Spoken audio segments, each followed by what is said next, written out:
Hey, what's up you guys, it's Spartan, and today we'll be helping you guys get rich as fast as possible in Mountain Blade 2 Bannerlord Online.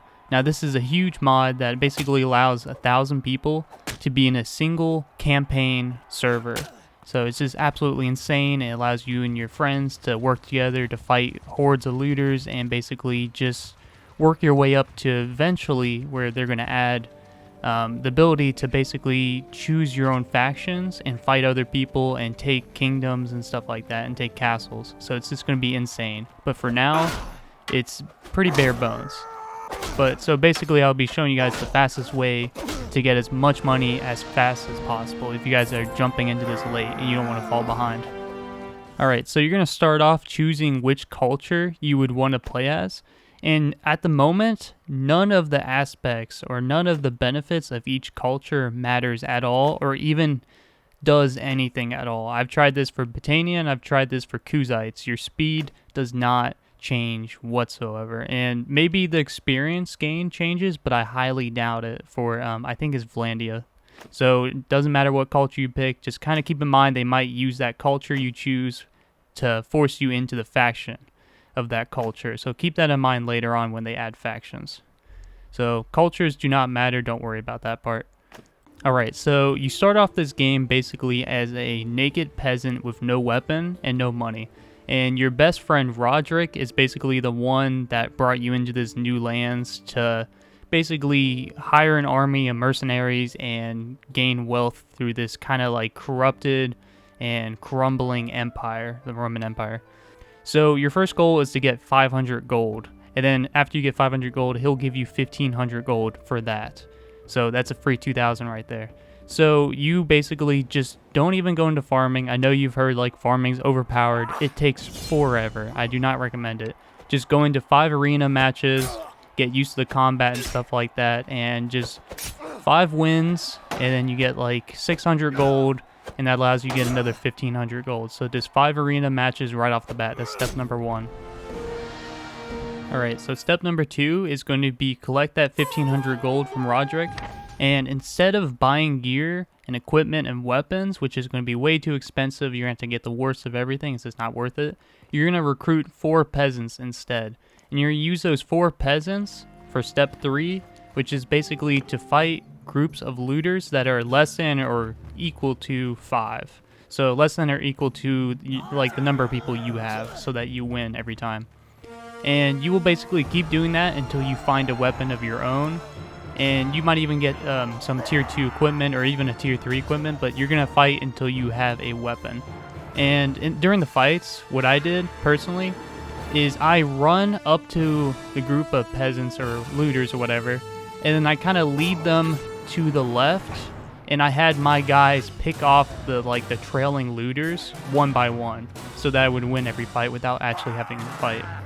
So I'd recommend doing that as well, because it might be kind of challenging. A 5v5 without you doing anything will most likely lead you to lose half the time. Alright, so after you've acquired a weapon, which a weapon's usually pretty important, I got really lucky and got like one of the best weapons right off the bat, which is the axe. So after you collect a weapon, you're going to buy the cheapest tier 2 helmet you can find from the trader in the town, which you basically just, you just had to click, I think it's like stroll around like the city or something like that, and then you're going to go to, like, you're going to find the trader by holding tab or shift or something like that, and trade with him. And you're going to buy a tier 2 helmet, and you're going to buy a tier 3 body armor. And don't buy the best body armor possible, just get the cheapest tier 3 as you can find. And after you basically gather the gear that you need and the weapons and stuff like that, you go back to the tavern and you accept Roderick's last quest, which is basically a raid against a looter kind of like camp. So there's going to be 10 looters there, and he's going to be coming in with 2 pretty high tier infantrymen. So you guys won't have to worry about that. You'll be able to beat them easily. And since you already bought 3 recruits, you won't have to worry about buying any more. And you have already enough to start the quest right away. So step 5 is basically going to be just allow Roderick's men to charge in, which you'll actually have to charge him in manually. And I usually like to have 1 or 2 archers by now, like just level up a couple archers, and they'll kind of trickle in one by one, or I think groups of 3, so you can just use that archer to really help out. And after you are done fighting this quest, you will immediately get 1,000 gold from the layer itself. You'll get the best helmet in the game, and you'll get the second best armor in the game, as well as a bunch of other loot that you can sell to artisans later. And you'll end up getting, like, I think a start of $4,000, $5,000, which already makes it almost like extremely easy and makes it so you can recruit tons of people after that. Also, you go back to the tavern where he is, and he'll award you with another 2,000 gold. So it's just insane. And you'll keep the equipment and everything like that, and you'll get a lot of plus levels from the layers. Alright, so step 6 is going to be to use that money to buy a mule. Do not buy a horse, never buy a horse in this game. Horses are completely useless. I've compared them side to side from like armies of all horse archers versus armies of all infantrymen. There is absolutely no difference. Don't worry about getting cav, don't worry about getting horse archers, and don't worry about buying horses for 4,000 gold. Just buy mules. Alright, so step 7 is going to be to recruit as many soldiers as possible and get as many archers as possible. So basically just fight tons and tons of looters and use your archers basically to put on the hill behind you, because you always almost spawn in the same map. It's only 2 maps, I think. So just put your archers behind you and distract the enemy by just running around circles, and make sure you don't get hit by, you know, rocks and stuff like that. So just distract and let the archers do their work. You can even have 1 horse archer or 2 horse archers to kind of run around and make it so they trickle to the archers, but it makes it extremely easy. It's way better than the infantry situation. And also, every 5 looters you kill equals $100, and every tier 2 or tier 3 equipment you get is worth about 300 gold. This leads into step 8.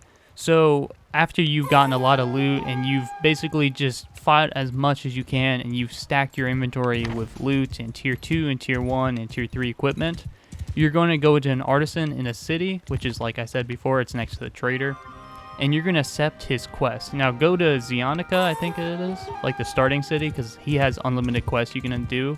The artisan there, you basically can go into a quest, and he'll give you like 1,000 gold for like 3 tier 2 weapons or something like that, or tier 2 armor.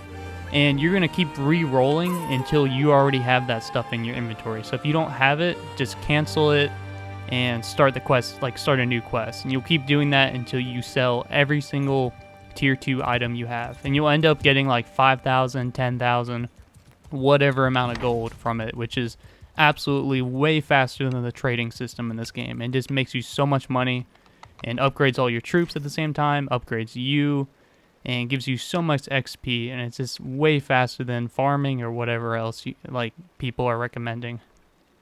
But to be fair, I mean, trading can get a lot of money.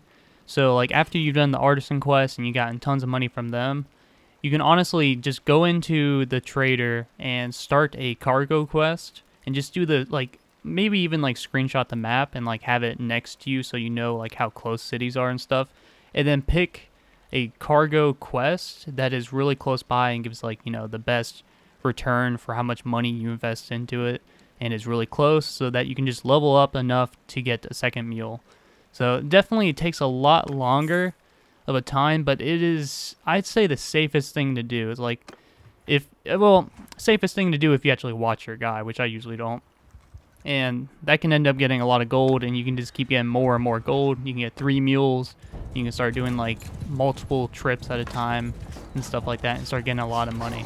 But I honestly recommend you guys using the artisan quest for now, and building up your like soldiers and upgrading your leadership and stuff like that, so you can get more and more soldiers in your party. Because if you do tons of cargo quests, you'll get tons of money, but you won't level up your guy, and you won't get more, like, you won't get a higher party size, and you won't get upgraded troops.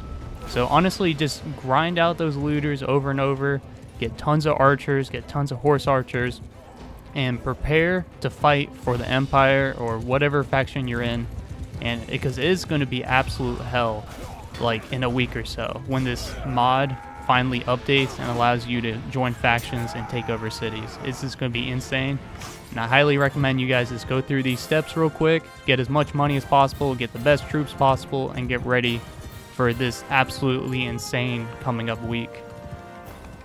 Basically, step 10 is to conquer all of Caridia, with a horde of archers and horse archers. And remember, boys, never resort to farming. Never resort to peasantry like all these other YouTubers tell you to do to make tons of money. Do not ever resort to being a helot, a peasant to the Spartans. Stay a Spartan, only fight, never farm. That is the one rule, boys. I better not see a single one of you in the farms or the villages. And if you guys found this video helpful, make sure to leave a like and subscribe for more. And I will be bringing you guys more on this Bannerlord Online mod because this is absolutely insane. And I'm so excited for the huge new update for the castles and cities. I definitely will be doing a video on a huge multi-person siege in this game, which would just be absolutely insane. It would be so fun to see. So if you guys found this video helpful, make sure to leave a like and subscribe for more. And thanks for supporting the channel. Peace out.